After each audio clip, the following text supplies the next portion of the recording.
Strap yourself in. It's time for Tommy Paradise and DJ with the Run-In podcast.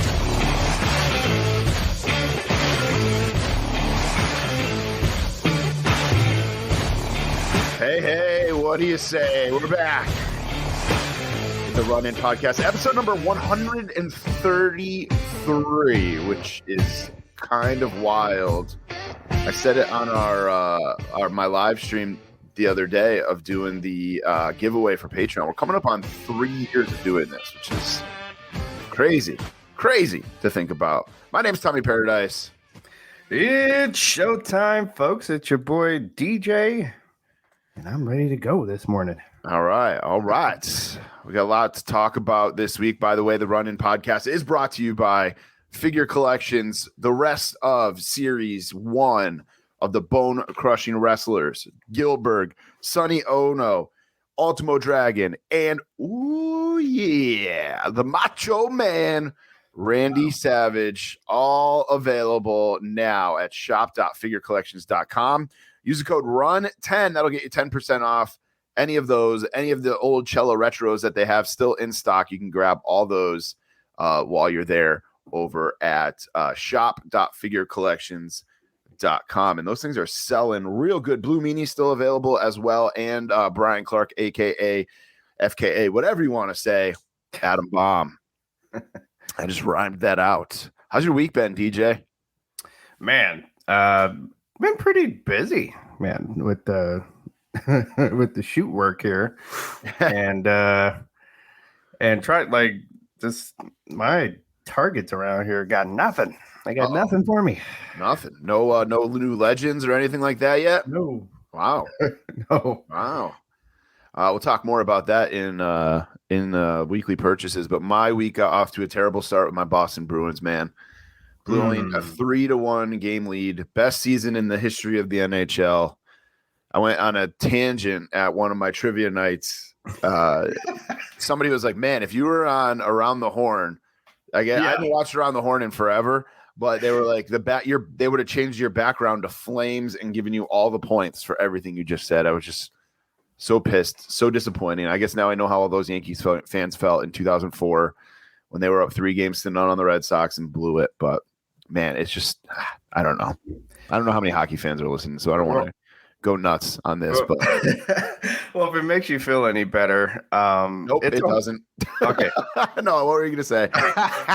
That hardly any teams that have like the best regular season ever win the championship. I kept saying that all year long. It's like this is cool that they're breaking all these records and doing all these things, but I'm like, I want them to lose some games so they can figure out what their weaknesses are and what's not right, and like go on a little bit of a losing streak. That them losing the 3 games in a row to lose that round of the playoffs, I think was the only losing streak they had all season, which is mind blowing. But it's still like, fuck, man, fuck.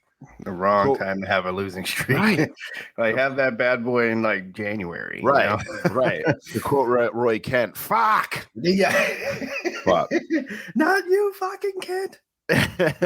Happy May the 4th. We are recording on the 4th, so happy May the 4th for all those who celebrate. And any big plans for Cinco de Mayo this weekend? Not huge ones, but I definitely, because isn't I think Guardians come out this weekend? Yes, sir. I'm trying to squeeze time into the calendar to see Guardians. Probably talk about that in what you're watching, but trying to squeeze time in this weekend. I thought we were going to have some time on Saturday, and it doesn't look like that's going down, but I'm a slave to my kids' baseball schedule.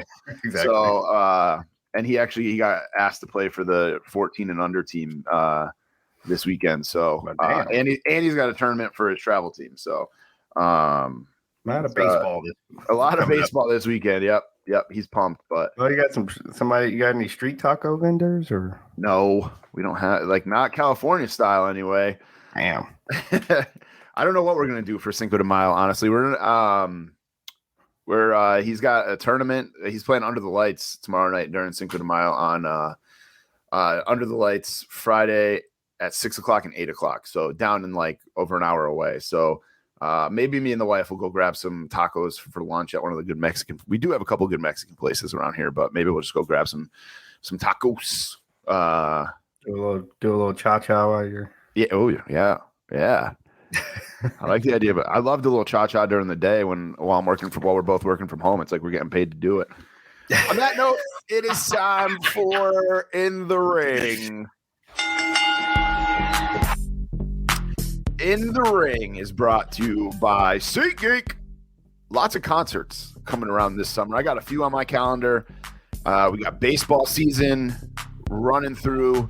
What else we got? Oh, Stanley Cup playoffs, NBA playoffs, comedy shows. Kevin Hart was just in my area. Did not go, unfortunately. But you guys can grab tickets to anything that you need over at SeatGeek.com and then use our code RUNINPOD and you'll save $20 on your first order. So it's been a few weeks since we recorded here. We needed that little WrestleMania break. What do you think of that new belt, DJ?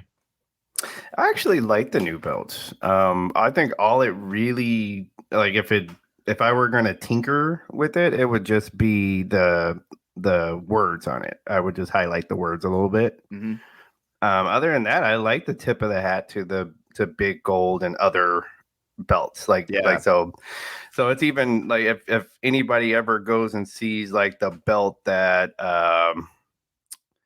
like one of the WWF belts even kind of look like this one as well, not just big gold. So no, I like it. I dig it. Like it. I dig it. I love the big gold belt. Obviously, I have one hanging up behind me, but because of Ric Flair. But it's just such an iconic belt, and I don't hate it. I hate the idea of this new belt. I do. Yeah, I don't understand the story, but right. Yeah. we have 3 world titles right now, essentially. So we added a belt, but we did not take one off of Roman. Like, can we just have Roman have one belt? Yeah, I don't get it right now, but we'll see.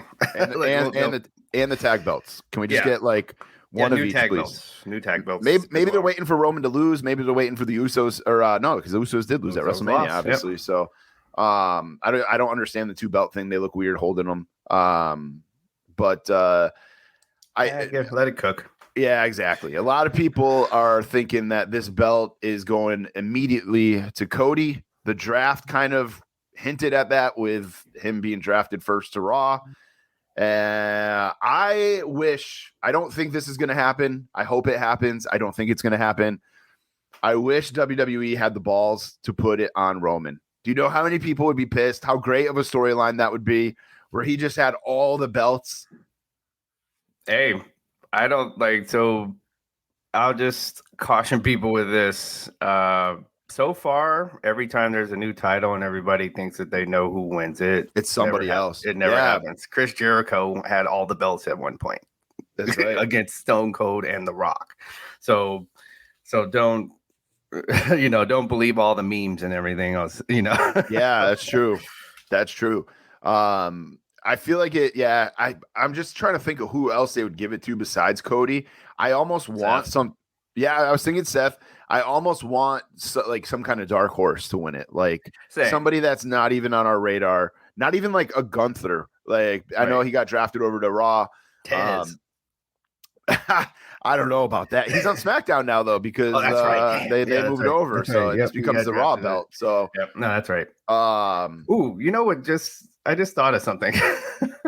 I wonder if the new Street Profit Elites accidentally leaked that. Okay, if you look at the colors on the new Elites, they're like like SmackDown colors. I don't know. I just looked at it as like the Miami Heat jerseys. Might be, but that Miami Vice style colors. But maybe you're onto something. I don't know. Yeah. I don't know because like we talked about Steve last week. Yep. He said they didn't know about the new belt or anything like that. So maybe they didn't. Yeah. They were in the dark on that. So who knows? Who knows? But speaking of the draft, I found, I should say, this draft was just a waste of time. Don't you think?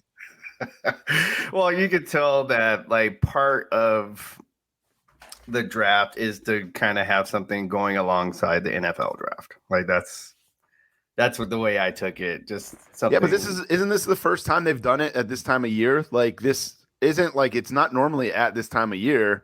Right. And like the NFL draft is on a Thursday. I saw other people saying Thursday through Saturday. Let's be real. Nobody's watching rounds 2, 3, 4, 5, 6, 7, 8, 9, 10, 11, 12, 13, 14, or 15. There's only 7 rounds. Dog. I know.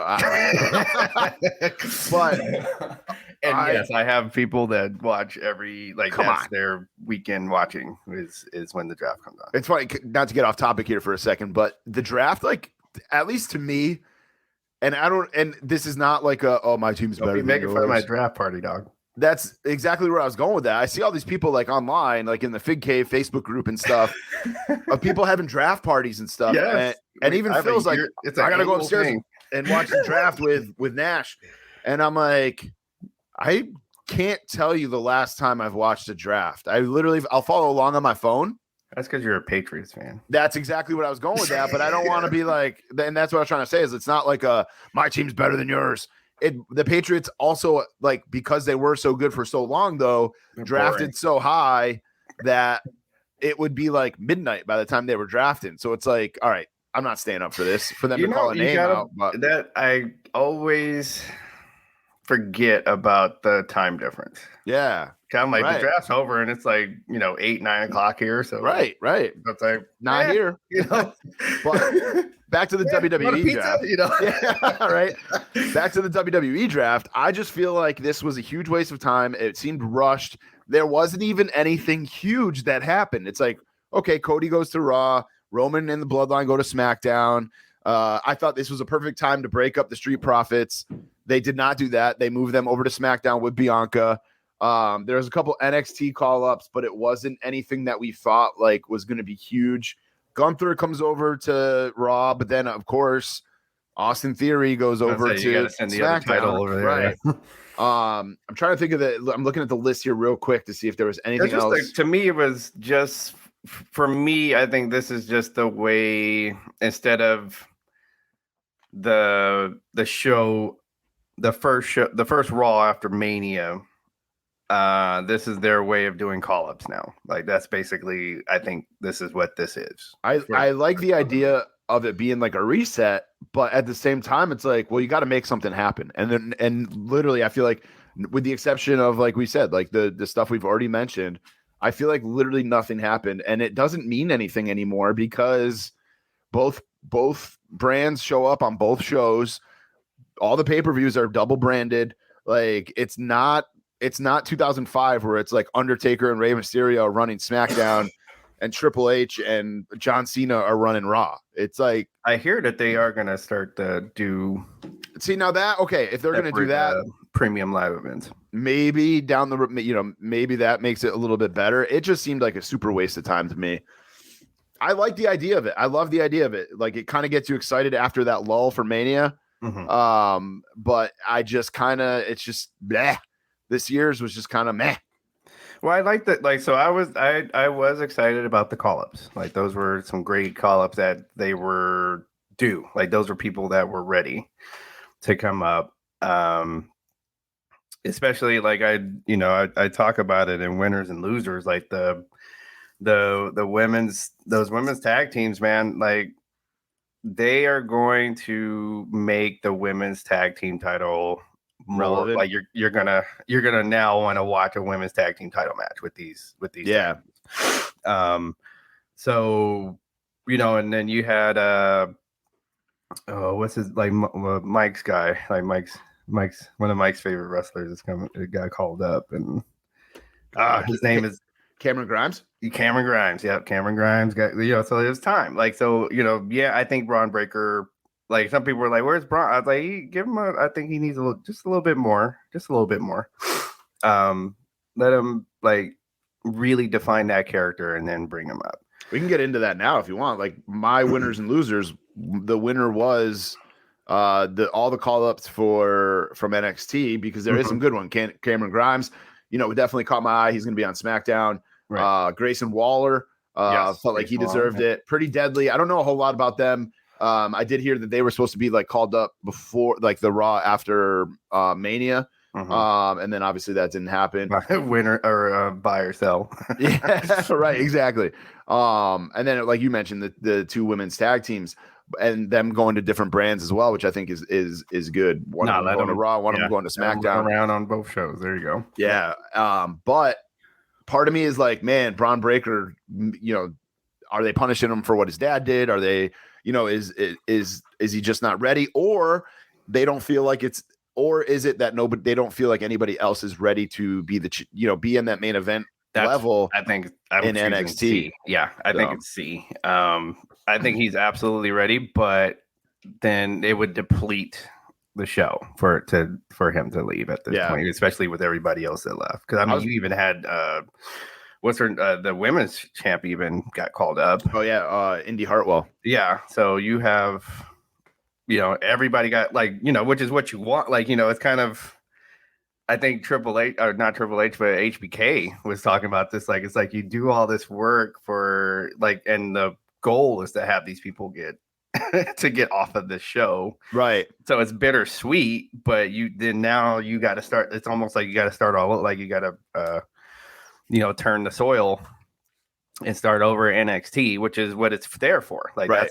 That's not a bad thing that they lost so many people, but now you got to keep. So now Braun, Braun has to kind of stay there to help him out.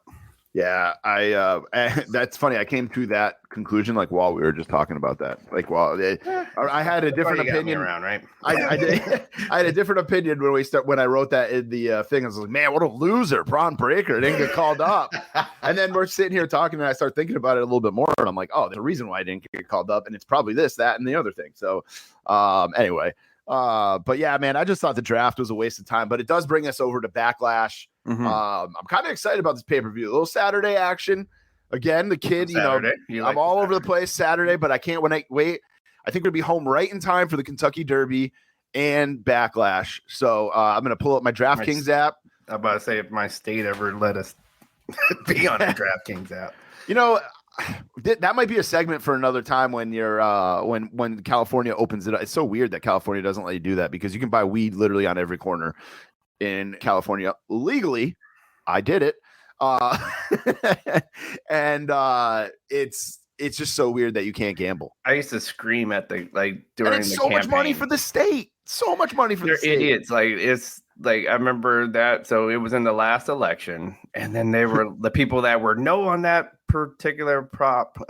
It's gonna make kids addicted to gambling. I'm like, kids can't gamble on the app, right? And then you need money. Where are they gonna get the money to gamble? So I was just anyway. Yeah, my kid does ask me every once in a while, I'll be like, oh, I need this, and this to happen, and I win, and he'll be like, oh, do you have anything for this game or that game? He's kind of interested in what I'm doing, but he's not like, oh, Dad, you got to place a bet. Dad, you got to place another bet. Yeah, he's just he's interested in what I'm trying to. I need you to have some action, Dad. Yeah, exactly. But Backlash coming to us from Puerto Rico. When was the last Puerto Rico premium live event? Which should be our 51st state. Yeah, it's true. We're getting into politics here a little bit. Pay-per-view in. At least I'm saying stuff I think the majority of people would agree with. I mean, they should be a state. They get everything but the vote. What kind of deal is that? New Year's Revolution was the first one in 2005. Okay. So, and now obviously Backlash this Saturday night. But yeah, this is a pay-per-view that is usually just a throwaway pay-per-view. I feel again, the draft, it's a little bit of a reset, but I feel there's some good matches on here. Obviously Cody and Brock. I'm actually excited about Rhea Ripley and Zelina Vega. Rhea Ripley is going to throw her off the island, I think, because of the size difference. Not really crazy about Seth and Omos. Probably go grab something to eat while that match is going on. I'm interested to see Bad Bunny and Damian Priest. So obviously in Puerto Rico, Bad Bunny just seen with one of the Kardashians or Jenners. I can never keep which one straight at the Met Gala. I never pay attention to any of that shit either, but it came up on my Instagram feed, so I saw it. I think Austin Theory and Bobby Lashley and Bronson Reed will be a good match, man. That's gonna be a good match. I hope Bronson Reed wins that. I want that guy to get such a push. And then obviously the 6-man tag is the main event. So some good stuff there. We do have a pick'em up on runinpod.com. We'll get more into that in a little bit in housekeeping, but if you guys go over to runinpod.com, click on announcements, you guys will be able to make your picks for WWE Backlash, and the winner will get a Sonya Deville Elite 101. A big week for Sonya Deville, so why not give away one of her figures? We'll get into our picks here. We'll start with, according to Wikipedia, that Bad Bunny and Damian Priest match. It's the last one on the card, not main event wise, but just like at the bottom of the list. And DJ, I believe you are the champion from WrestleMania, yes. So you get to go first on this. Who do you got, Bad Bunny or Damian Priest? I think there's no way the Bunny loses at home, like basically a home, homecoming match here. So I got the Bunny. I was gonna go Bad Bunny as well. My elite. I said when we did our Mania picks, like, you don't bring in Logan Paul to lose, and then of course he lost. But I feel like this is way different than that. He, like, going against Seth, though. I think if he went against pretty much anybody else, Logan Paul wins that match. Yeah. At the same time, though, it's like I think they're building something there, obviously, for him to come back, and they knew that. Bad Bunny, though, in Puerto Rico, they know how big of a star Bad Bunny is. I don't probably think sold most of those tickets. Exactly. I don't think there's a chance in hell that Bad Bunny is losing this match. But I'm curious to see, man, how he does, because he was so good in the ring the last time we saw him in the ring. So I want to see him do some crazy shit like he did last time. Right. But then the next match we got on the card is Bianca versus Io Sky. This one is a 2-pointer because it is the women's match, or it's a women's title match. Who I'm gonna go. I don't see Bianca losing the title to Io Sky, and I'm assuming you're picking Bianca too because of your trend in the color of your picks. Hey, WrestleMania, I didn't pick all. I don't think so. Yeah, no, I didn't. So, but yeah, I'm picking Bianca. How did I know? It's so weird, man. I wrote it before you even said it. This is gonna be a hell of a match, though. I'm kind of looking. This is like one of the matches I'm looking forward to. I think this is going to. This particular match, now people are going to notice Io as a singles wrestler, and this is the start of her ascent here as a singles wrestler, I think. Yeah, absolutely. I think it's going to be, I agree with you, man. It's going to be a great match. Next match, we got Austin Theory, Bobby Lashley, and Bronson Reed. This one is another 2-pointer. It's a triple threat, too. So chance here for us to get zero points. There is. Your pick first, my man. I'm going and still. I think, even though I'd like to see, so it would make me happy to see Bronson Reed win this, but I think they are building a character here with Austin Theory, and I think we get and still. So did they say, and I might have missed this, did they say on the draft if the titles are staying, so now that Theory is on SmackDown, does that U.S. Championship go to SmackDown and vice versa with the Intercontinental title and Gunther? You would think. Okay. Because part of me was like, oh, he's got to drop this to somebody who's on SmackDown, but I don't think any of these three are on SmackDown. I know Bronson Reed is not. Theory is, obviously, but I'm not sure about Lashley. I don't know if Lashley got drafted to Raw or SmackDown. Yeah, that's a good question. He is on Raw. So Bronson Reed and Bobby Lashley both on Raw.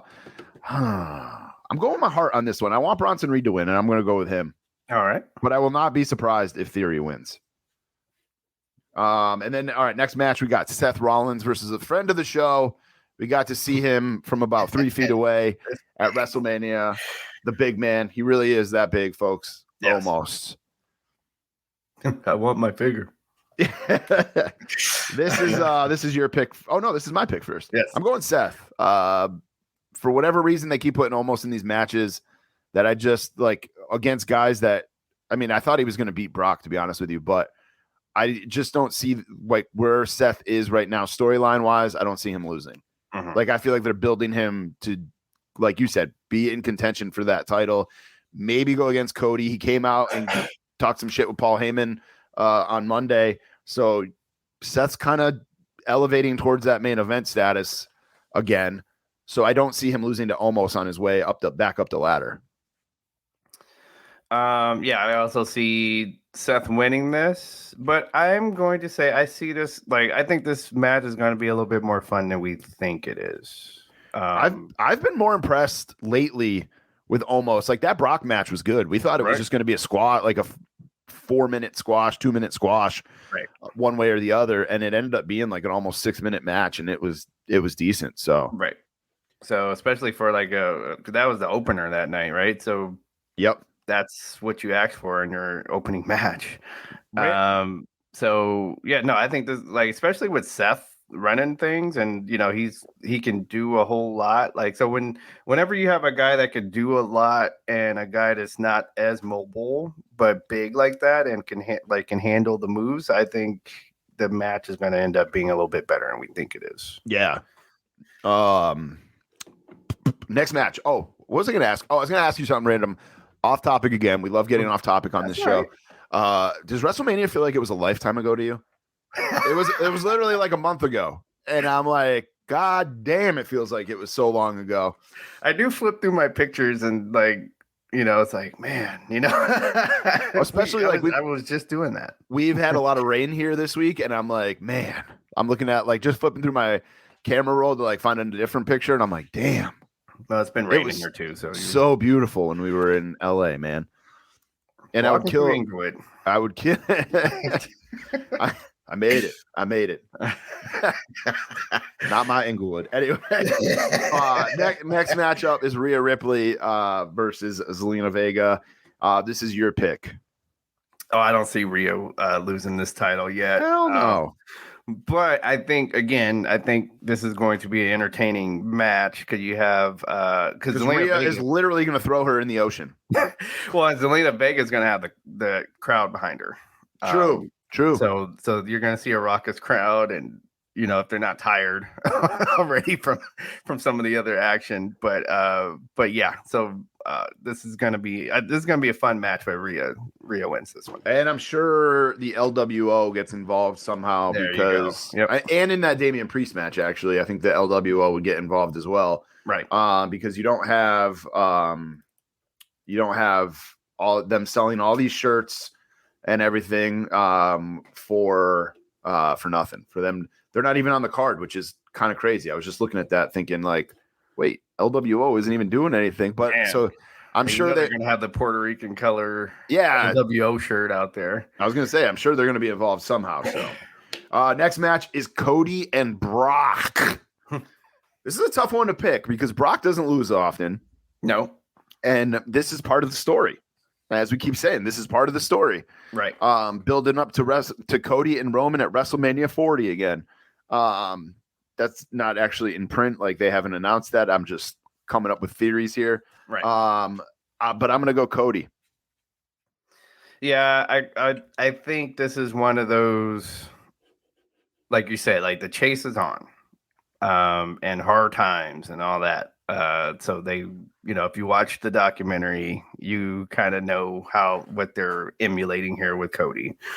So which is fine. Like, I'm completely on board with it. Yep. So yeah, no, I got to pick Cody in this, even though like I think he's going to look in so much turmoil during this. Like, he's going to get his ass kicked in this match. Absolutely. And then he's going to pull it out at the end. Absolutely. And then the last match on the card, we got Riddle, Owens, and Zayn versus the Bloodline in a 6-man tag match. 2 questions on this. We can make it part of the pick'em if it's part of the pick'em on our website, but we can make it part of our picks too. Mm-hmm. Does Roman get involved in this? Is Roman there? 2 good questions. The bonus question here. Yeah, I think Roman is there. I don't know if he interferes. But is he there? Does he end up coming out and whether he causes the Bloodline to lose by distraction? I think he's there. I think he's there as well. So And I'm gonna go KO, Zayn, and Riddle on this one.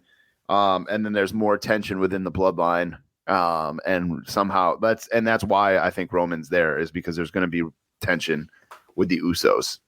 In fact, I think not like I'll even say. So I had the same pick. I thought you were going to pick the bloodline. So I think the good guys win, and then we get another like after match thing in the ring. Is what I think is going to happen. We've got a lot of the same picks here. It all comes down to the triple threat for the U.S. title. So, which is that's that's how it should be. Yeah. I think that's how it should be.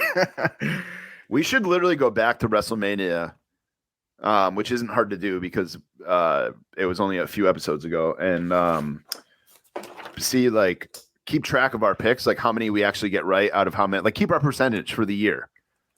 That would be nice. But that would be kind of like, so we can. That's a lot of work. Mike Lanham, can you do that for us? Because remember those gambling websites where the guys would be like, "I'm 75%." Yeah. It all comes back to gambling. But hope you guys enjoy Backlash. Don't forget to hit up runinpod.com. It's actually right on the front page there. You can click on the Backlash logo and make your picks. And the winner will get Elite Sonya Deville from Elite Series 101, courtesy of course, Wrestling Collector Shop. Some news here now to talk about. WWE apparently has a new writer for Bray Wyatt, according to Road Dogg. Road Dogg somehow still has his podcast, even though he is a WWE producer. But apparently there's a new writer to work on material for him. So hopefully some kind of return, and they just hit the reset button on him and see what happens, because that Marvel one was not working out, obviously. No, and he just needs to get in the ring. I think he needs to get in the ring and have a good 10-minute match, like a good one. Like, just let him go in the ring. Like, I think we get the character. Everybody, pulls the cell phone. Or you turn the lights off. We turn our cell phone flashlight on while he's walking down to the ring. Have a good 10, 15-minute match. That's all. Yeah, I think people are asking at this point. I think like you said, man, I think we just need him to get into the ring and do something. But just poor Bray these last few years. It seems like ever since Brody passed away, just been a struggle. Yep.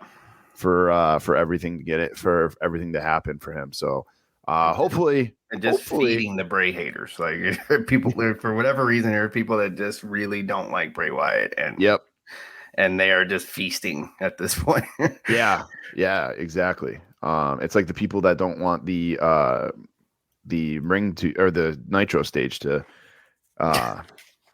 happen. They're just shitting all over it. But anyway, good news for AEW, allegedly, as I see you right here in buy and sell. AEW All In tickets went on sale. This is the show at Wembley Stadium, August 27th. Pre-sale tickets went on sale on Tuesday morning, and apparently they've sold over 35,000 tickets. So that, I think that's good news. Look at you, you're kind of cracking a little bit of a smile. You're not buying it. We're jumping ahead here, but that's okay. Right. You buying or selling that this actually happened? I'm on the fence, to be honest. But I did say, like, when we talked about when we heard about the Wembley show, that when we recorded after that, I said, just the nostalgia alone, I think it's going to put get a lot of butts in the seats. Yes. It's a show at Wembley. It could have been Impact. It could have been, and I think people would have been like, let's go to the show at Wembley, so like, we've seen now the advertisements for 5-for-1 tickets, so for AEW, so they can sell tickets. I think when they want to, they can sell tickets. Like, there's a market for AEW. So I feel like when they do that 5-for-1 deal, like the thing Phil sent us, AEW was in Baltimore this past week, and Phil sent us a screenshot for Cinco de Mayo. Allegedly for Cinco de Mayo, they were doing 5 tickets for $55, which is $11 a ticket for Dynamite. That I feel like is a desperate move to get butts in the seats. Mhm. This, I feel like they don't need to do that, where they're going to sell the tickets no matter what. Right. And I'm going to give AEW credit until I see something that says otherwise. I'm going to buy this, that they were all legit. No, that AEW didn't purchase the tickets themselves or anything like that. I feel like this is, like you said, it's a nostalgia act in a way for the people of the UK. Right. But there is a rabid wrestling fan base over there. Yeah. Like you said, they could put anything in that Wembley and it would sell tickets. Yep. But like some of these names too, these people have not seen in forever. When was the last time the UK saw Chris Jericho? When was the last time they said Dustin Rhodes? You know, like Sting is probably having a retirement match. Right, exactly. So I'm gonna buy and I'm gonna say good congrats, man, to give them their flowers, as you would say, for selling 35,000 tickets with no matches announced. So right. That's some WWE shit right there. Yep. So good for that, man. Britt Baker got a new shirt because she got kicked in the face last week and got a black eye. And of course, because we live in America, people are upset about the shirt. It is a picture of her with the black eye on it. People are upset about this shirt, saying it promotes domestic violence. I'm going to say this. If I wear a Shining shirt, like a shirt of Jack Torrance from The Shining, that does not mean I promote murdering your family. Or mental illness. Right, exactly. So I understand where people are coming from a little bit, just a little bit. Like I could see if you buy that shirt and you don't wear it to a wrestling event, right? If I wear that shirt to the mall on a Saturday afternoon, I could see where people are like, what the fuck is on that guy? Or wear it to your kid's baseball game. Right, exactly. If I wear that shirt to my kid's baseball game, what kind of response am I going to get? But you have to think about stuff like that when you buy any kind of shirt. I see these. We took my dad to dinner Saturday night. We went to Longhorn, and some guy walking out is wearing a hoodie that says "Assholes Live Forever," and I kind of just like looked at it and was like, and like shook my head. And if you're to a family restaurant, right? Exactly. If you're wearing that sweatshirt in public, you have to be ready for the response that you're going to get. It's the same thing with this shirt. You're not promoting anything but Britt Baker and AEW. You're not promoting domestic violence, but it's like the whole freedom of speech thing. Yes, you have freedom of speeches, but there is consequences. Exactly. Like I feel like if you wear this shirt in public, you might be looked at differently. And that's just because of what is on the shirt. There's no AEW branding. There's no, there's nothing else on the shirt except Britt's busted up face. Right. So there you go. And you have to, if you as a human being, as hopefully an adult wearing that shirt, have to think, maybe I should buy this, but only wear it at a wrestling event. So you basically said in so many words what I wanted to say about the shirt. It's so that shirt and the situation around the shirt, again, as like we are both people that want AEW to work. Like we're not in the tribalism where people, you have people I think are rooting for them to fail. I'm like, why do you want them to fail? That's another stream of wrestling. Like, why would you want a wrestling company to fail? That's not smart. So we do not want them to fail. But the way this shirt is and the everything around it is like, it's all like, this is what I'm talking about when I'm like, sometimes they're tone deaf about what their product, like what you can do with this product and the balls that keep getting dropped. Okay. So yeah, this could be a dope shirt, but you need something on this shirt to show that this is like something it's promoting a professional wrestling, right? Not just Britt Baker's face. Right. Everybody like, so they got to realize, like, look at your viewers, look at how many people actually know what AEW is and who the people are on the show. So she's not there yet. Like, we're wrestling fans. We know who Britt Baker is. People that don't watch every week do not know who Britt Baker is. Okay. There, people in mainstream media do not know who she is. People at my kid's baseball game will not know who she is. No. So you're weird. So for all somebody knows is that this is a shirt, like it's a random woman with a black eye. Black eye, right? Which is in our society is frowned upon. Okay, so you need something else on the shirt to show no, this is not just a random person. This is a former women's wrestling champion. Okay, just anything, something. Dr. Brick Baker's, something, anything. The AEW symbol, Right. like somewhere on the shirt where you could visibly see, it's probably some wrestling or something. Right. Honestly, I'm a big fan, or I'm a big proponent of not putting a logo on a shirt. Like, let people wonder. But in this instance, I feel like you have to put the logo on the shirt because of what it, because of what's on it. Right. I hate when WWE, like, you have the NWO shirt and then at the bottom is like the new WWE logo, and I'm like, I don't need that. Yeah. Just let the NWO on there. Right. For the record, Homage does not do that. But it's just like, man, like, this is a little tone deaf. Right. I don't think there should be as much of an uproar. Like, I don't think we should be talking about this right now. Like, I think it should be, as an adult, like, you should know when and where you can wear that shirt. But I don't have any problem with AEW. Common sense ain't common, though. Yeah, I don't have any problem with AEW selling it. I just think if you're going to buy it, you need to know when is the appropriate time to wear that. But again, I saw a man wearing a "Assholes Live Forever" shirt at Longhorn Saturday night, taking my dad out to dinner. So and then the whole, and then I'm not happy with, like, so the AEW side of the fence. Like, can you folks, like, be a little kinder to folks that don't know who is who, instead of, Google it, and all this gatekeeping stuff. Like, so you're turning people away is basically what you're doing. Yeah. So why do you not want more people to watch the product? Like, so that's my thing. It's just like, that's where I'm like, what are we doing? Why do you only want this to be with people that have, if you haven't seen them in Japan, then don't watch. Like, why?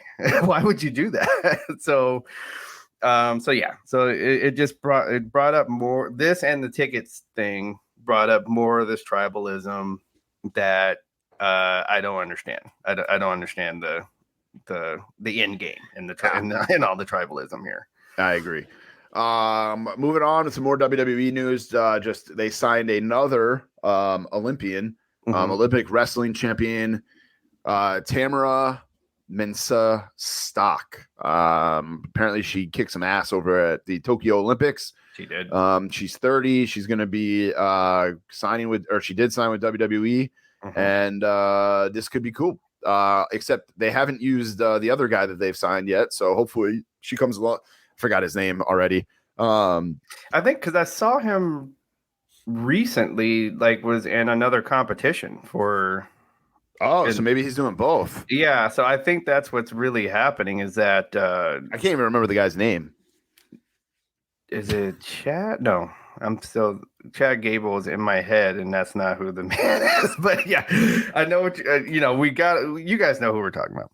Yeah. And yeah, I just like Gable Stevenson. Yes, that's why Chad Gable was in your head. Right. That's why. Yep. So yeah, I just saw on his Instagram he was in another competition for Greco-Roman wrestling. So I think he's just not done. He probably had dates with that he had to fill and then do WWE. So yeah. Actually, looking through here, what's going on backstage? he actually was still in NCAA for a while. They signed him to an NIL deal. See. So name, image, and likeness deal. So I don't even know if he has been training for WWE yet. So, but they love putting him in the front row and showing him off at certain things. Because he just won something. Did the signature backflip after he wins, and I just saw this. So I'm just like, so he's not done with that. So no, he'll be around eventually. He's still super young. Right. So Carmella and Corey Graves. This is big news for them. They are expecting another baby or a baby. This is good for them because Carmella actually had a miscarriage like over the winter. Right. So there was a rumor going around that she may have wrestled at Elimination Chamber as pregnant and she just didn't know that she was pregnant. I have a friend who was pregnant for 4 months before she even knew, before she figured it out, and which I obviously don't know how I know how some of that works. I don't know how all of it works, pregnancy wise, but I don't know how that happens. But Soraya's mom was wrestling while. That's right. That was on the biography. But anyway, congratulations to Carmella and Corey Graves for getting for knocking her up. Good job, Corey.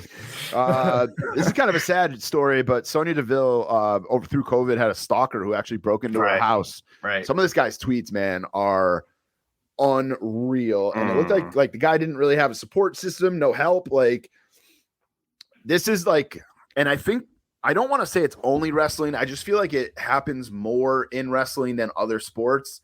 That there's people that spout off like this on social media, but this guy obviously needed some real mental help, and he got sentenced to 15 years in jail. So hopefully and 15 years probation. So while he's in jail, hopefully he can get the help that he needs. But the stalker of Sonya Deville was sentenced to 15 years for failed kidnapping plots. And this is why I'm afraid for the wrestlers when I see these clips of people running up to them at the airport with a bunch of shit for them to sign. I don't like can you guys leave these people alone? I don't get another way to sell autograph stuff if this is the way you're doing it, because it's just this is uncomfortable. This is on a whole nother level. Like those people are just trying to make a quick buck, not pay for a meet and greet. This guy was in love with such Sonya. An opportunity, I guess, is what I'm saying. Yeah, I don't know if the opportunity is there as much in a public place like that, but this guy broke into her house. In this country, it wouldn't nothing shocks me. That's true. Unfortunately, he was sending her threatening texts and things like that, and it's crazy. A little crazy. The texts are wild. Yeah, they are. That he sent to her, and the fact that he said that he was in love with her, just crazy. But anyway, good news for Sonya Deville. And then last thing here, Trinity. Woo! She debuted for 28 people at Impact. Man, I got a lot of flack for posting what a fall from grace on our Instagram about this, and I'm not shitting on Impact. Impact has some good stuff. They probably do have the best women's division. Women's division is But to go from where she was, world champ, feeling the glow, selling shit. Didn't she have one of those WWE Barbies? All that stuff. And her own title. Yep. She was on Total Divas, all this stuff to go all the way down to Impact. That's what my point was on Instagram. It wasn't oh, she's stupid for taking this move. It's just you talked all this shit. You left. You thought you were going to ride Sasha's coattails. And now look at you. I did not hear this interview on Busted Open, though. And you know what? For what it's worth, not to look shame anybody, but she looked like shit while she was on Impact too. Sorry, Jay or Jimmy or whichever one is married to her. She did not look great. In the ring, she did not look great, and physically, she did not look great. I was just kind of looking at the timing, like you said, when in the ring. I didn't really look at her like that. So I'd have to re-watch it. But like you said, the timing and stuff looked a little off, that's normal. That's fine. So yeah, I did I'm a Busted Open fan. So I listened to it every Wednesday. They have a woman they interview. It's Woman Wednesday, and they always interview a women's wrestler. And so of course they got Trinity on. And the only thing about the interview is that I feel like she got to explain herself a little bit, but it's she explained it but didn't explain it. It's just so she's oh, I left because of the way I got talked to and handled one day. And then I'm just so that still doesn't really. And then she's and I wrestled, and then so a little bit more in the explanation, and I was wrestling with a torn labrum. And then so of course she wouldn't got that fixed. So after she left, and then she's thinking, oh man, I don't even know if I'm going to wrestle anymore. And then so of course the people on Twitter and everything that kept saying, hey, we miss you, da da da. And I'm pretty sure most of those tweets were go to AEW. Um, but yeah, so just like you said, like it was just that I'm like, I need a little bit more. I could use like when she can. Like I know it's a it can be tough to share these things, but it'll be nice, I would say, because to know a little bit more detail. Like don't just I had a bad day and that's why I left WWE and I wasn't happy. Okay, more. I like to hear a little bit more. Right. Even John Moxley, like he gave us a whole thing, which, and to me, when you go back for fun, just you guys, everybody listening, just do this for fun. Go back and listen to John Moxley, like right after he left WWE on Talk is Jericho. And everything he's saying is going to be ironic to what he's doing right now. Like you're like, think about what he's doing right now and go back and listen to that. And that's kind of what this reminds me of. But she didn't really say a whole lot though. All right. It's time for winners and losers. We already got into mine a little bit. With my actually we got into both my NXT call-ups and Braun Breaker. We did get into yours a little bit. You talked about the winners of the being their the women's NXT tag teams, and then but you have free agents down here as losers. Yeah, the people that didn't get picked to a show and they're calling them free agents. I mean, it's almost like getting picked last in a kickball game or something. Like this is, I feel bad for them, man. Like I don't, it's just like we have winners or losers. I don't, I wouldn't like call them losers like that, but just for the topic here, I felt bad for those. Like it's like, damn, you guys could find like just put them on a show. Like you don't need to have a story or anything for them yet. Just put them on a show. One of them was Brock. Right. So like just put him on a show. Like where you want what show you want him on. Yeah. Crazy. And then buy sell. There's rumors going everywhere about the chaos backstage at WWE right now. I gotta say, like, there's probably chaos there every week, dude. Like you're putting on a live show on TV, not just for people that are there, but on TV all over the world. I'm sure there's chaos every week. I'm not buying this. Right. I'm selling. Because even like if like people have kind of debunked this, because you can go look at the tweets that people have and video, like even personal blogs or vlogs that the wrestlers are doing. Most of them are ecstatic about that. Like, so we didn't think the draft, like, even if you thought the draft was a little dull, they are happy. So they are showing happiness backstage. And like you said, like define chaos. This is like you said, it's a television show. Like, right. I've been an extra in movies and TV shows, and it is that's what it is. Like before they say action, before they say lights, camera, action, it's people running around everywhere. So I think this is just another dirt sheet thing, all the anti WWE dirt sheet stuff. Yep. I agree. And then we talked about your buy sells, or your buy sell. I'm sorry, your buy sell is AEW purchases Wembley tickets. We kind of talked about it. You really think that they might have they might have bought the tickets? I don't think they bought all of them. Like that's like, but I do think there is a percentage of, that I think they did purchase, like giveaway and all of that. So I think there is a percentage of tickets that were purchased. Okay. All right. I mean, I'm sure they have some that they're going to comp or, whatever from media. Sure. And then now podcasts and things and like the that. Other question is how and I forgot to put it on here, but how the setup is going to be. Are they only going to have it to where 60, 50, 60. Yeah, there's been 90. There's been some talk about that, about like, why wouldn't you buy, like, rent out or use the whole arena if you're going to pay for the whole arena? But at the same time, it's like, you want, for the first, in my opinion, them selling 40,000 tickets to this event is a huge number for them. Mm-hmm. So I still think that would be a success for them. But at the same time, it's like, you want people to have a good view. You don't want people buying tickets and having, not being able to see everything or whatever. You want it to be a spectacle, but you also want the consumer to have a good experience. Maybe that has something to do with it. I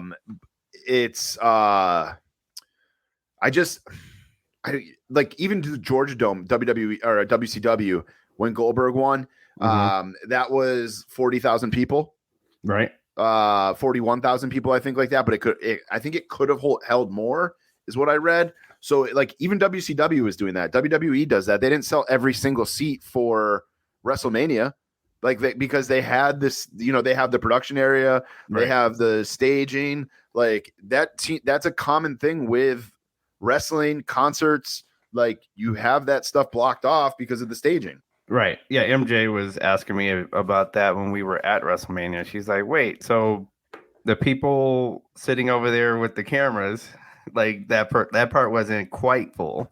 I was like, yeah, those are, and in fact, you're going to get a discount on some of those tickets if you bought them, because you don't see very well when you're over there. Right. And then you had the people that were sitting, and I don't know if this showed up on camera, but you had the people sitting like above the entrance. Yes. Yep. Which was, I'm sure, a horrible seat. And that's why you heard them chanting, fix the screen. Because every time, because the screen went out a couple of times on night one, and without that screen, they were seeing nothing. Right. So they were very, like, they knew they had to be on point with that screen from then on, because they weren't going to see nothing. So this is tough. Like, when you have these big spectacle shows like this, and then you have this little ring, like, remember, you're in this big stadium and the stage is this little square ring, so I don't know if they're gonna, like, they had like half the rumored sketch they showed was like almost half the stage. I don't know if it's gonna be like that. But what I do want for them, though, is for it to look like, as long as the crowd looks good and full, I don't care how they set it up. You just want it to look good and full by the time the opening match, like have the opening pyro first match. It should look full. Like, that's all you want. That's what you want. You want that look of a full stadium. Yep. Absolutely. And with that, guys, that wraps up our ring in the ring segment. I'm actually excited for this Wembley show. Same. We're so excited that we have a message here from the man in the mask himself before we pay some bills and get into housekeeping. This Wednesday night, live from disgusting Baltimore, Maryland, AEW Wrestling Dynamite presents the Four Pillars Tag Team Match main event. MJF and Sammy Guevara against Don't Call Me Jungle Boy Jack Perry and Darby Allin from Hot Topic. Also, there's an 8-man tag team match. For some reason, these guys are a team. Orange Cassidy, Adam Cole, Roderick Strong, and Bandito against Jericho Appreciation Society. The tag team guys you don't know the name of, the guy with the crazy hat, and Daniel Garcia. The Trace Mayonnaise Trios Battle Royal, Badass Billy Gunn, and the Acclaim take on Will Hobbs and 2 guys, take on 3 guys I'd never heard of, take on the Viking guy that was doing all the flips around, and Pentagon and Ray Phoenix, and also the Butcher, the Blade, and Kip Sabian. I'm out of breath. And also John Silver and Alex Meadows and Evil Uno. It's going to be a great match, great confusing match, and no one will understand what's going on. Also, we'll hear from the Elite. They'll come to the ring and take about 10 minutes of their stupid entrance. Also, Saraya tries to wrestle against Willow Nightingale, and then Ricky Starks takes on the new guy from New Japan that nobody even knows who he is, Juice Robinson. All this and more from Baltimore, Maryland. Wear some kind of tactical vest so you don't get shot. It will be live. Housekeeping? No, thank you. Sleeping. Housekeeping? Could you come back in an hour? Housekeeping, you want towels? More towels. Need sleepy. Housekeeping? Please go away. Let me sleep for the love of God. Housekeeping, you want me to jerk you off?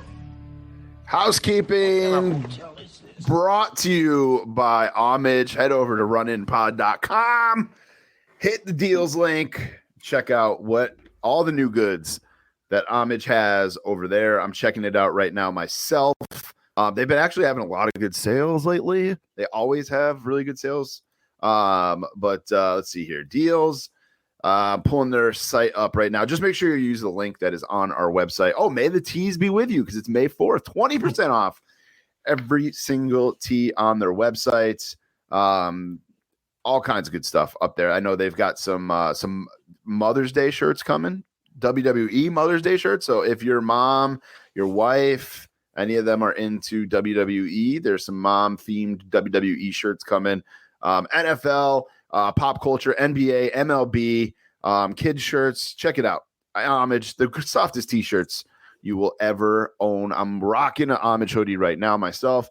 And if it's your first time ever buying from them, you can use the code RUNINPOD to get 15% off your first order. Just a reminder, guys, make sure you check out the Run In Podcast archives. We had Steve from Mattel on last week to talk about the Mattel Creations crowdfund Nitro Stage. That we'll get more into in a little bit. We've had the Blue Meanie on recently and the Dudley twins, not the Dudley brothers or the Dudley boys, but the Dudley twins, the sons of Devon, twin sons of Devon Dudley. And they were a great interview. So make sure you check that out as well. Of course, we've got a giveaway for you this week. We've got a Kevin Owens Elite 100. This is the Kevin Owens dressed as Stone Cold Steve Austin. Comes with the bald head Kevin Owens, comes with the Austin 316 shirt. And that is from Elite 101. All you got to do is retweet the pinned tweet on our profile, which will be our episode. Make sure it's for this episode. Retweet that. We'll put all the names in a hat and pick a winner next week. And then, of course, we got our Backlash pick'em. That is up at runinpod.com. Win Sonya Deville Elite 101. Her first Elite ever. Maybe. I'm not sure. But we also got Patreon. Of course, you guys know the deal with this. Patreon.com/TheRunInPod. All kinds of stuff up there. 3 different tiers for you to choose from. A $1 tier, a $5 tier, and a $10 tier. Something for everybody's budget. But the $1 tier, you get a shout out on an episode, access to our show notes, 1 entry into the monthly Patreon giveaway, access to the FigK Facebook group, which actually ends up paying for itself in the end as it is, because you got over 500 people in there buying, selling, and trading toys for cost. No scumbags in there trying to rip you off, and you get access to that with the $1 a month. $5 a month gets you everything that we just mentioned, plus a Run-In podcast sticker, access to monthly watch-along articles and bonus content, 2 entries into our monthly Patreon giveaway, early access to episodes, a video version of the show, ad-free content. And the $10 tier gets you all that, plus the White Meat Babyface, the $1 a month tier. That gets you all the previous stuff. It also gets your name on our website, breaking news segments. You sit in on a live recording of the show, a run-in magnet, 3 entries into the monthly giveaway, and an exclusive discount code for the Run-In Podcast store. We do have some new Patreons this month. We've got Pat Harrington. He joined this month. So thank you, Pat, for jumping in and joining. John James and Jacob Huff both joined. I think while we were taking our break, I think we just missed them. So want to give them a shout out as well. Also, a big fuck you, Dan Christensen, who went from $10 a month to $1 a month. And I'm only saying that because I'm friends with him. I understand. We won't do that to you if you're a regular person. Right. If you're a regular person, you go down your tier. We won't say fuck you, but everybody else. But Dan Christensen, fuck you for dropping your tier down. Anyway, by the way, Patreon, you also, just for signing up, you'll get a new discount code for Patreons only over at jjfigures.com. You can get 15% off. They're already low prices. Plus, if you refer a friend, you'll get an extra entry into this month's giveaway. And if you make any purchases from our sponsors, SeatGeek, Homage, or Wrestling Collector Shop, you'll get a extra entry into the giveaway as well. This month's giveaway, just for being a member, is TBD. Me and DJ got to talk about it. We got to figure out what we're going to do. I was thinking maybe some merch from our merch store, but that comes out of our own pockets, so we got to talk about it a little bit. So we'll let you guys know. Blitzkrieg Pro is back in action May 12th in Enfield, Connecticut, at the House of Pierogies. Tickets are on sale. Blitzkriegpro.net. I will be there. And then the rest of the bullshit that you guys know, check out runinpod.com. Subscribe, like, comments, all our posts. Give us a review on Apple Podcasts. And I do want to say thanks to everybody who did listen to our Steve Ozer interview from Mattel. Right now we have over 600 views on that video. Woo. So going live on that stream was I'm about to say, and the people that were on the stream, thank you. That made it great. Thank you guys. Because that was a lot of fun. So and thanks to Steve, obviously, for coming out. Oh, one last thing I do want to mention, merch.runinpod.com. That is our where you can grab some Running Podcast store shirts, hoodies, cups, whatever you need. But brand new up there is the Gentile 659 shirt. The story, it's like a Stone Cold Austin 316 shirt. The story behind that is Phil keeps finding clearance legends at Target. Man, $0.59. So we made this shirt, and all the proceeds from that shirt are going to go to the Fig Cave Holiday Toy Drive. It's insane. So. The stuff he finds. Oh, I know. Well, he's got it made because he's on the road for work all day, so he has time to hit these Targets and Walmarts. Again, pays to be in the Facebook Fig Cave group for $1 a month. You're getting these, you're finding. I got Phil finding chases, the Bret Hart Ultimates, the new legends for $1 a month, and sometimes he finds them for $6.59, and he's looking to sell them to you guys. So if you're not in, got to do it. Time for Falls Count Anywhere. Falls Count Anywhere here. Falls Count Anywhere. They are going everywhere. Look at this. This is Falls Count Anywhere.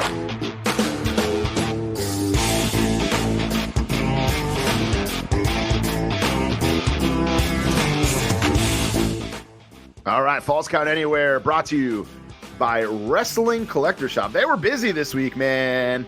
They had all kinds of stuff going on. Sir. They did 25% off any pre-order. So if you're not following them on social media, you may have fucked up, Aaron, because they dropped Ultimate Edition 18 for pre-order. They dropped Elite 102 for pre-order, or 103 for pre-order. I believe 102 is still up for pre-order. The Greatest Hit series with Harley Race for pre-order, and you could have got 25% off all those. But if you missed out, guys, you can use Run 10 for 10% off anything that you buy on Wrestling Collector Shop. But if you spend over $50 on their site, they will give you free shipping if you use the code RUNINPOD. They've also want to let you know that Ultimate Edition 17, Elite 102, and Top Pick should be in any day now. Basic 139 and Greatest Hits will be later in this month. Some are already sold out. Others may sell out before they get there. So hit the site, make your orders. Remember, you get points for every purchase that you make. Listen, we know there's other wrestling figure websites out there, but how many wrestling figure websites are giving you 25% off a pre-order and giving you rewards that you can use later on? I just purchased the Andre the Giant Ultimate Edition from them using my reward points. So you get points just for logging on. Right. I just got 25 points for going to their website today. So do it, guys. Do it.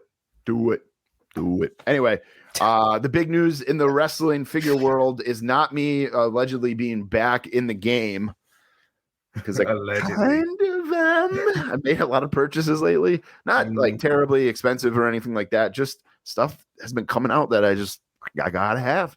I did a couple of pre-orders. There you go. We're back, baby. But the Nitro Stage is crawling. It's not dead yet. 65% funded right now. As we record this, there is a day to go. We got to get to 5,000. 3,276 backers. It says right on the website, guys, $36 a month if you want to do a payment plan on this thing. So, and no credit check if you're like, I have shitty credit because I live in my mom's basement. None of that. Like, it's through a firm or shop pay or whatever it is. You can use Klarna. You can use all that other stuff. If you need to break up the payments, get this thing backed, because they've said essentially these figures will not come out if this doesn't get backed. It's not like it's not going to get backed, and then we get these figures anyway in a year. And Steve said it on our show, man. You back this, and it opens the door for more stuff. It's harder to sell them on other stuff. The powers that be.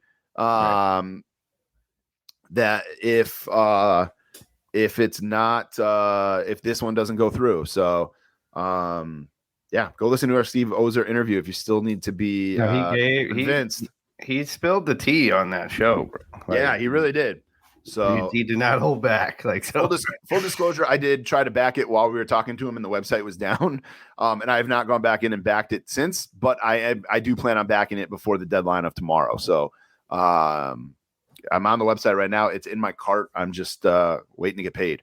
So might even just jump on it early and do. He said there's a way to do $36 a month. Yeah, it says right on there.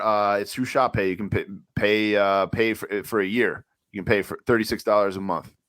Wow. So through a firm. So there you go. There's ways to get it done, guys. Honestly, even if you have if you're not on the website, you can go to. I've done this with other stuff. You go to a firm, you download their app, or Klarna, you download their app, and you can create a card to use one time. And it's the same thing as paying for or whatever, where they give you a temporary card to use. You put that in as your payment information, and you link it to your bank account, and they take it from your bank account every other week or every month, however you want to do it. So there's a lot of options here to make this thing happen. But that's how I got my title. That's right. That's right. I remember you saying that now.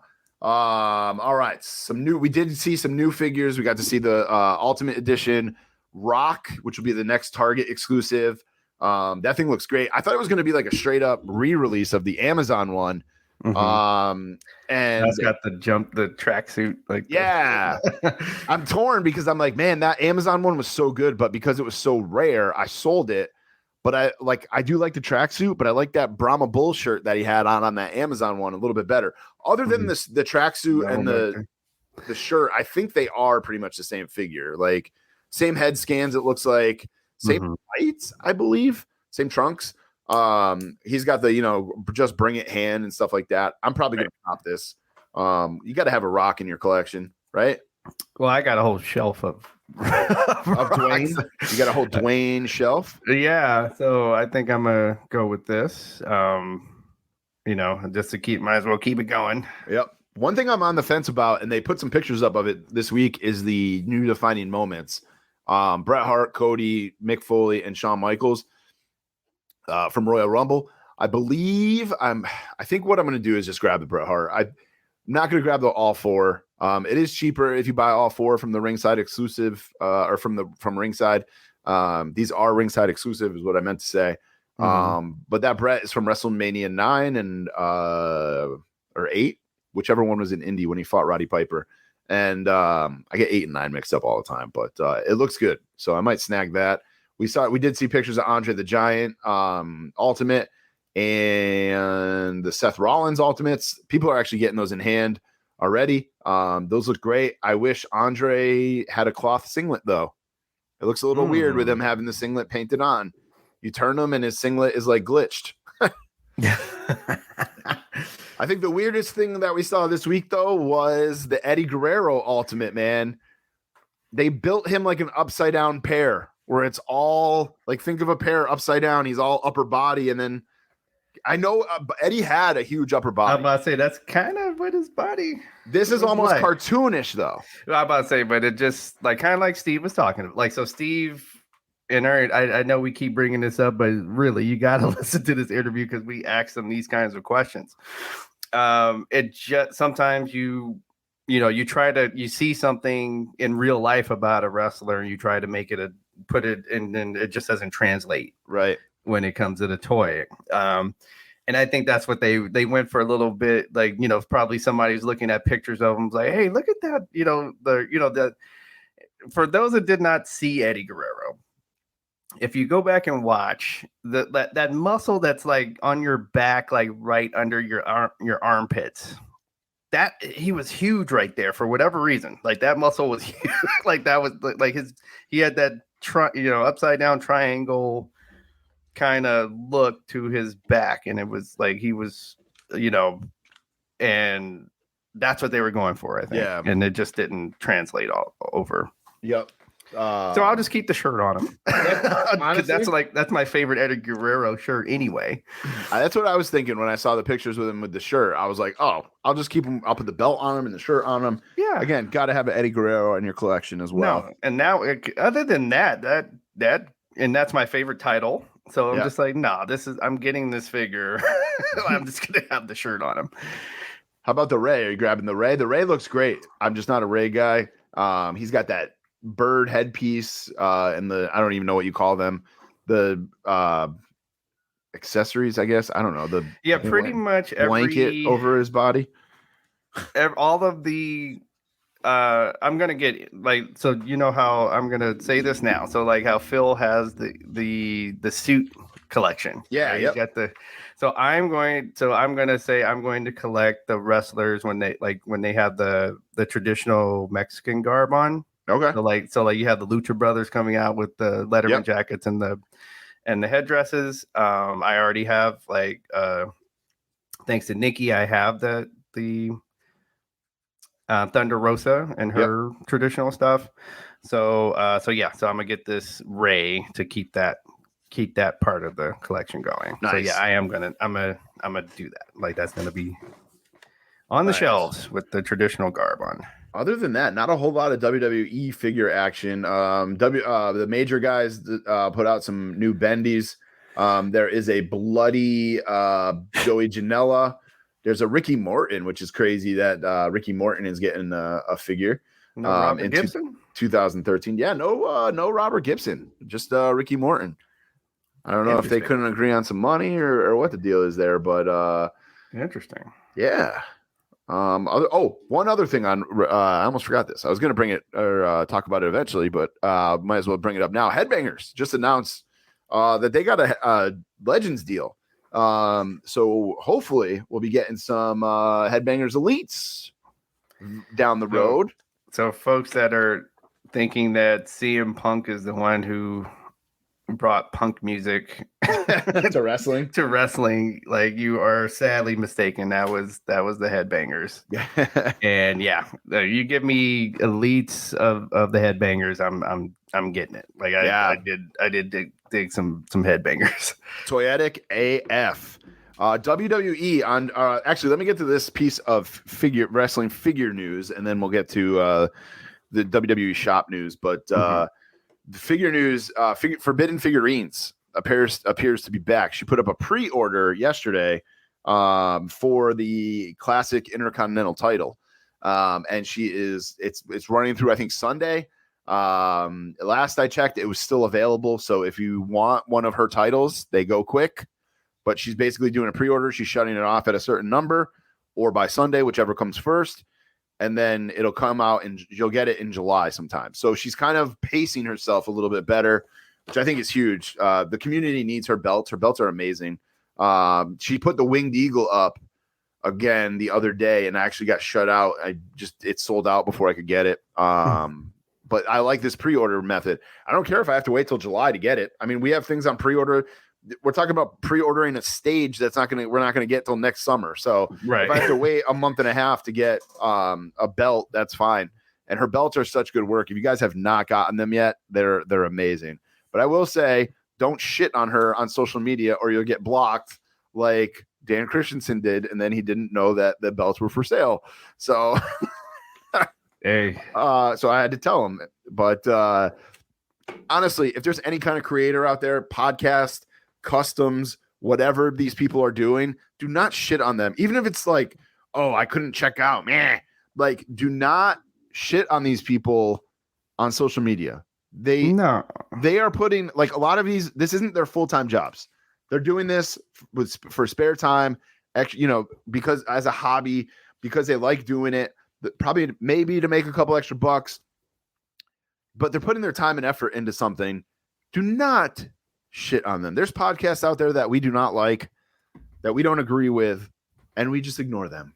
We don't shit on them, no, why do that? Because you're just gonna start a whole thing, and right, so, exactly. And like you're saying, like these are mom and pop kind of things. Like this is small business trying to get something going, you can wait. Yeah, you can, exactly. Especially with the quality of these things, you can exactly. And you know what? Sometimes she doesn't make enough, and they sell out. It happens. It's a toy belt. Don't get mad, people. How about you get your money back and don't. Dan, you probably feel like I'm targeting you, but it's not just you. I love you, brother. Yeah. WWE Shop announced a Hulk Hogan autograph collection. How do you feel, DJ, about paying $299 for a 16x20 picture autographed by Hulk Hogan? Yeah, I will not pay anything over $30 with anything that has to do with Hulk Hogan. So you hate Hulk Hogan. I understand why. I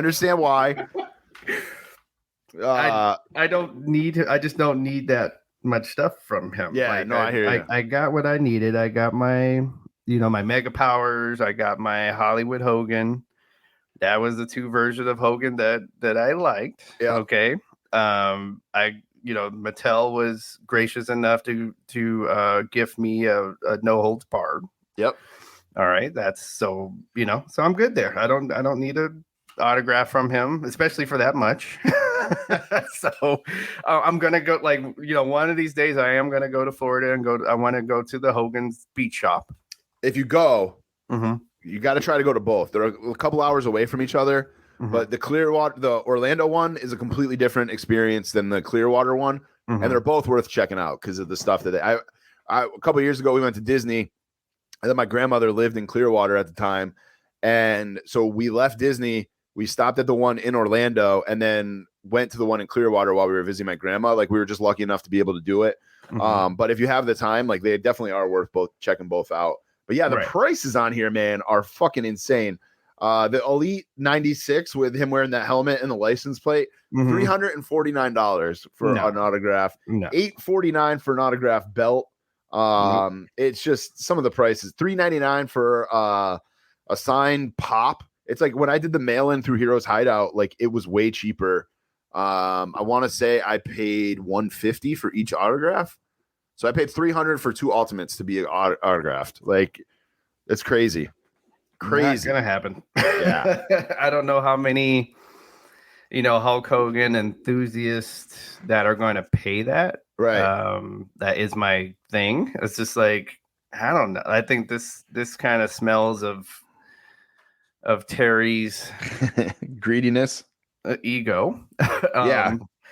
And I'm curious. Like, now I'm curious. Like, I'd really like for somebody to let this cook for a good 6 months or so, and I like to see what the sales numbers it's at. Like with this, yeah. He also, you can mail stuff to the beach shop and have it signed, and I think it's cheaper so than what these prices are. So I mean, $300 for a signed picture, it's fucking crazy. No, not even a huge picture, 16x20. I know he's Hulk Hogan, but man, I don't know. Anyway, I did see this today as it being May the 4th. DJ, you might be able to tell me if this is new or old, but Sasha Banks, her character from Mandalorian, is getting a hot toy on the. What's the difference between hot toy? So I got a lot of questions here for you. Is that old or new? And what's the difference between hot toy and sideshow? So I believe that is new. I think once the new Mando series came out, they had some they started to release the pictures of the new hot toys. Mm-hmm. Sideshow is the umbrella company of hot toys. So as you can see, so when you go on Sideshow's site, you'll see there's some other even types of figures on there, not just hot toys. Yeah. You'll even have canvases, canvas pictures. Okay. And there are other things on Sideshow besides hot toys that aren't $200, right? So, so yeah, that's the only difference is just the name of the store, really. Gotcha. So if you're looking there is a bunch of, obviously, but Star Wars being, May the 4th today. There's a bunch of new Star Wars stuff on there. Hasbro doing a bunch of Star Wars stuff today as well. So check your emails, check Hasbro Pulse. And then I haven't talked about Ninja Turtles in a long time. The 100th cartoon figure of Teenage Mutant Ninja Turtles from NECA NECA beat this line to death. Maybe not to death, because maybe it is to death, because I go to Target now and I see the cartoon line all the time. Whereas like when I was collecting them, it was like I had to go hunt for them and got lucky a couple times. But they announced their 100th cartoon action figure. It's going to be April O'Neil. She's actually never been in the main line, which is wild. She's been I think she was a part of a 2-pack, and then she was part of a 4-pack. So she's coming, and it was like a Comic-Con exclusive. So she's gonna be the 100th figure of the cartoon line. It doesn't say that it's like the end of the line either, which is kind of crazy. We've talked about it before, man. I'm just so many Ninja Turtles. I saw Super 7 is actually doing the reaction figures, the little ones now. They're doing the cartoon line. Like, it's like, how many Ninja Turtles can we have for real? It's just, they will put their license. They'll give their license to anybody. Right. I love it. I love the Turtles, but man, God damn. Yeah. Anyway, they're starting to oversaturate here, and that's kind of what happened to them to begin with. So it's like you might want some pacing here. Right. I'm actually thinking about selling my Ninja Turtles arcade one up for just for space wise. Me and my kid beat both games, Turtles in Time and the Ninja Turtles arcade game, and it literally just sits there and collects dust. So I'm like, maybe it's worth putting this thing on Facebook Marketplace and just trying to unload it. But it doesn't mean I don't love the Turtles. I still love the Turtles. I still got pictures hanging up, my Casey Jones mask hanging up in part of my office, but just so much stuff. But time 70 for that for and then see, it's up for pre-order. Let's see if I really wanted this. I'm trying to, like, we talk about this literally every time we talk about Hot Toys. I don't, if I could pick one, I mean, obviously I said Ric Flair before, but one that's like in stock that I would like, that would make me jump to buy it. 89. It would have to be a wrestling figure, I think. Oh, okay. I think it would have to be a WWE one.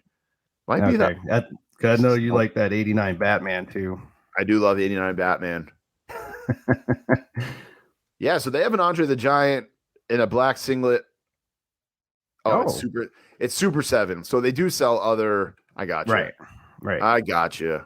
I was like, whoa, they have a Andre the Giant for $55. But time for weekly purchases, man. Get you off that Hot Toys website before you get yourself in trouble. Actually, the Ultimate Warrior one's pretty dope. $585 though. The Macho Man one's dope too. Remember, those are huge. Right. Those are the statues. That's where the Ric Flair comes from. Right. That's all they have for WWE is the statues. So they're about as big as your torso.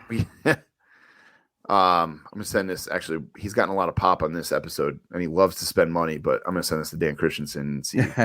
He loves the Undertaker. So make up for putting him on blast. Yeah, for burying him on this episode. All right, guys, time for weekly purchases. You got anything, DJ?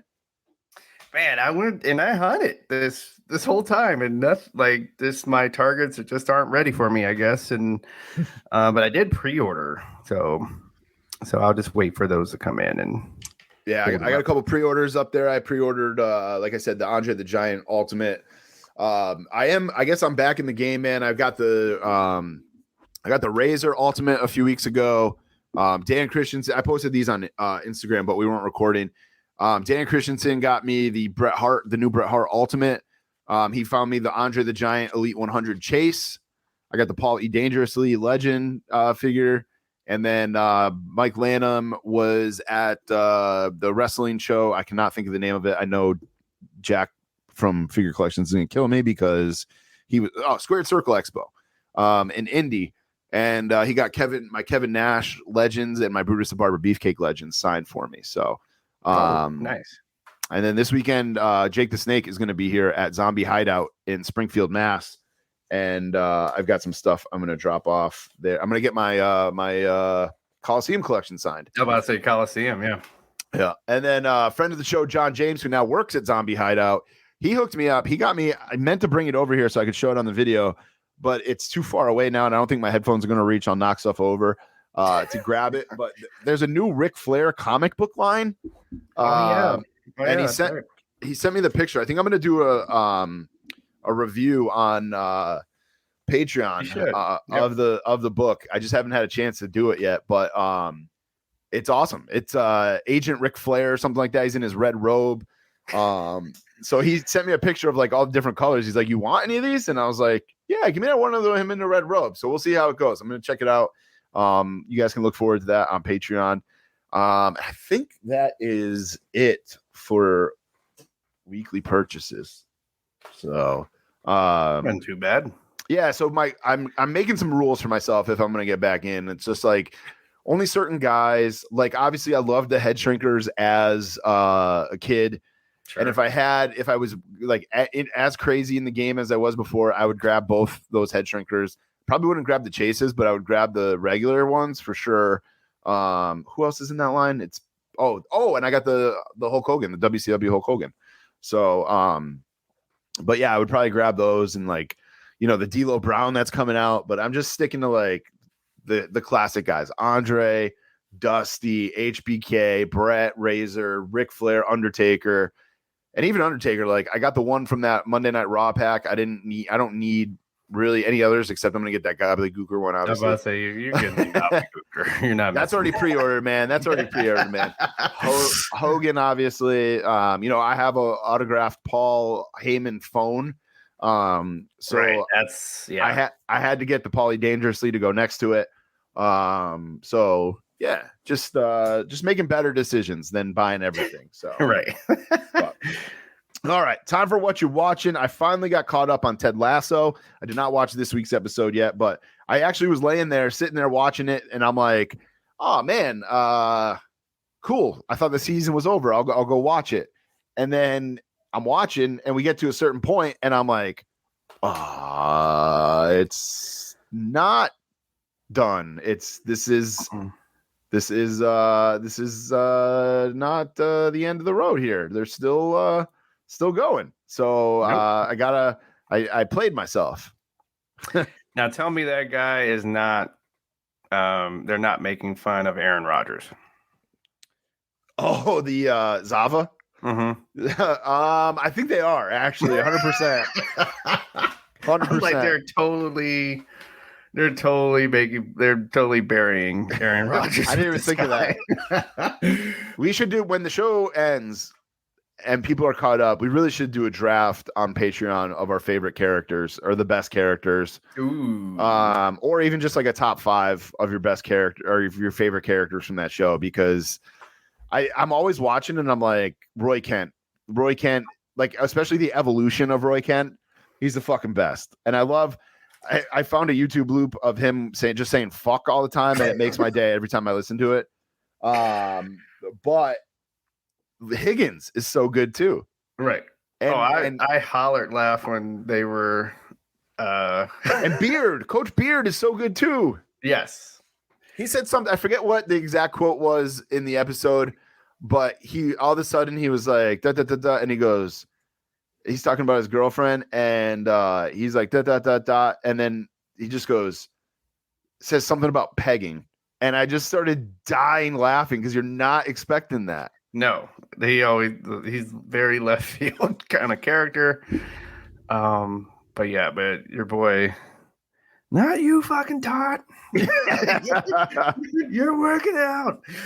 Well, everybody else went to go party. That was my scene. I was hollering, laughing at that. Dan Christensen wrote back after sending him the hot toy Undertaker. He said, "That's cool, just not $700." I'm still working on it. I told him it's huge. I said you could pay $63 a month. I'm working on him. Yeah. See if I can get him to buy one before me. But that's like the goals of the show to try to get people besides me to buy a hot toy. Chad also. Is he a big hot toy guy? I think I might know that actually. I think I remember saying that. It's funny. Yeah, he's been tagging me every time he gets one. Oh my God, you're gonna make me have to catch up here. We sent out that survey while we were on our break, and one one person put we should cover Pops more, and one person put we should cover Hot Toys more. It's like those are two complete opposite ends of the spectrum. One thing you can get for like $10 and the other one not so much. Right, exactly.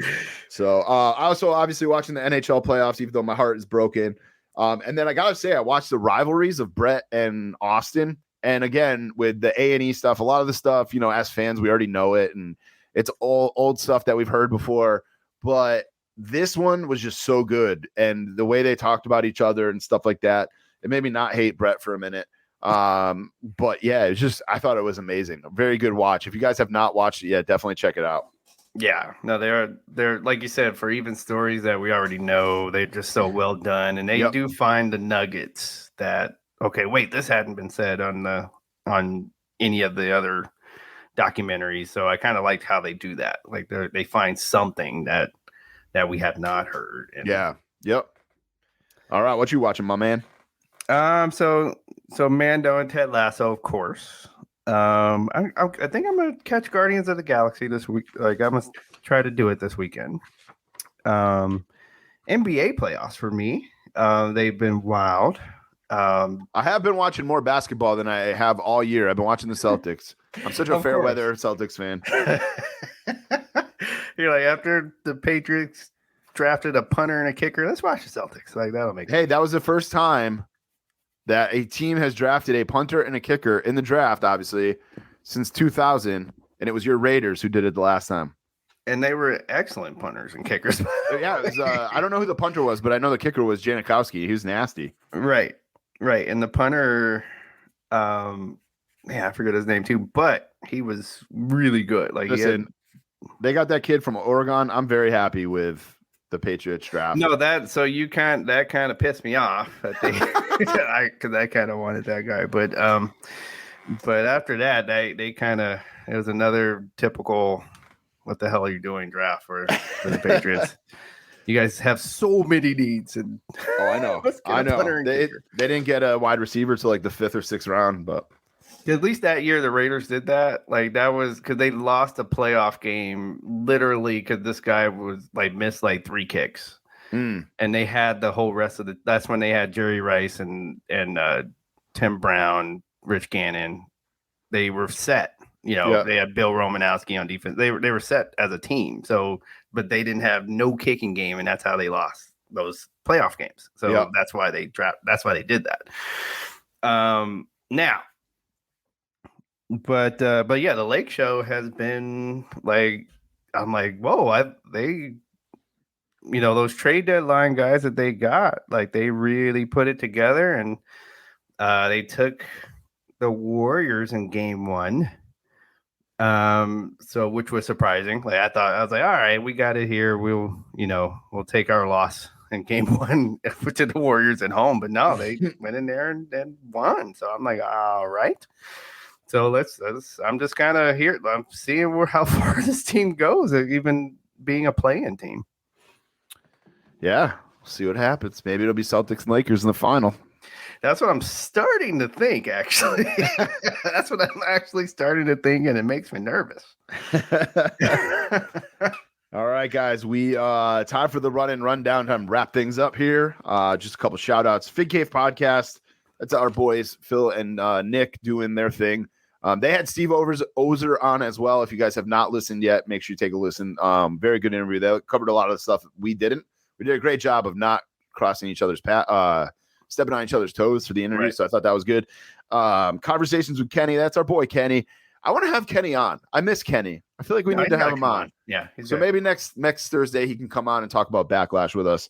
Gorilla Brain Podcast, Pro Wrestling Podcast, Wrestling Collector Shop, of course, Homage, JJ Toys on Whatnot, Seat Geek, and Barrios Toys. They just had Conan. Conan. Looked like a good time. Yeah, and Zombie Hideout in Springfield. I'm gonna start shouting them out. They don't do anything for us, but I'm gonna shout them out. Just that they are if you're in the Western Mass area, Connecticut, they have some great signings coming up. Dustin Rhodes is going to be there shortly.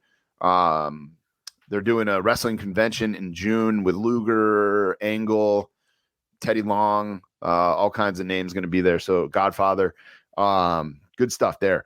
You guys can follow us. Everything you need is at runinpod.com, but hit the YouTube channel. Get some more views on our YouTube.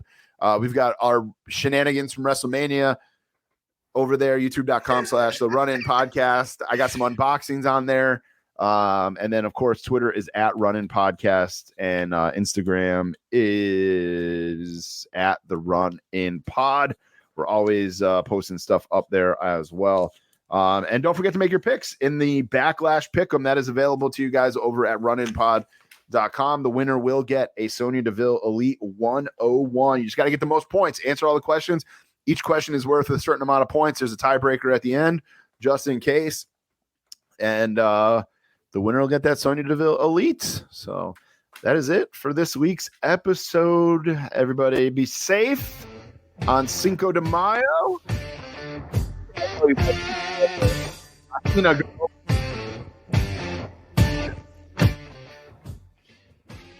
That's it for this week's episode. Thank you guys so much. My name's Tommy Paradise. It's your boy DJ. Have a great week, and everybody